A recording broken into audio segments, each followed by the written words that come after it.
In this video, I'll be showing you how to hide TikTok account from contacts. It's a very simple method, so if you find this video helpful, be sure to drop a like and subscribe. But anyways, getting into it, it's very simple to go ahead and do this. So what we want to go ahead and do is open up the TikTok application, and you can do it on anything, whether you're on iPhone, Android, Samsung, anything like that. Then go to the bottom right and click on your profile icon. Then on the top right, press the three lines. Go over to settings and privacy. Now, once you're here, what you want to do is tap on privacy and then select sync contacts. So we're going to scroll down and we're just going to go through different things right here.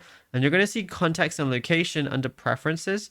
And basically where it says contacts, if this is toggled on, all you want to do is toggle this completely off. Also for sync contacts, you want to turn this off. And if you previously synced contacts before, I can press remove previously synced contacts, press remove, and then it's going to be unsynced as well. And yeah, it's literally as simple as that. Now, if you found this video helpful, be sure to drop a like and subscribe. And also be sure to check out all our other tutorials that we've been posting on the channel as well.